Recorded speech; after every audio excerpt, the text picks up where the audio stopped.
C'est mon grand-père qui a eu l'opportunité de récupérer cette carrière, cette propriété qui faisait partie de la famille de Lansdorff qui était propriétaire du château de Fumel. J'ai été nommée à Mons-en-Pont-Libos et donc il a fallu que j'étudie le terrain sur lequel j'allais travailler avec les élèves. Donc entre les cours, je prenais la carte géologique, la carte topo et j'allais crapahuter partout où je pouvais crapahuter. Voilà. Et c'est comme ça que j'ai découvert la carrière du Brétou à l'époque. C'est en 1994 que, avec l'Office du tourisme de Fumel, on a eu l'idée de faire visiter ces carrières.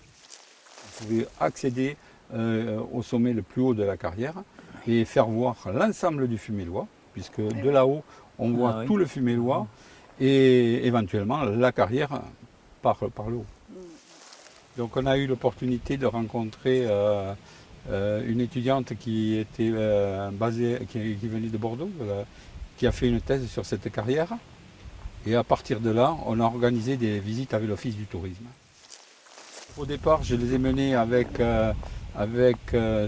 cette étudiante qui était venue exprès justement pour faire visiter la carrière. Et puis après, j'ai eu l'opportunité de rencontrer Fabienne Gobert et à partir de là, on fait pratiquement les visites de la carrière ensemble. Elle, la partie géologie et moi, la partie historique. La carrière d'elle-même n'était pas très connue, même des gens du coin.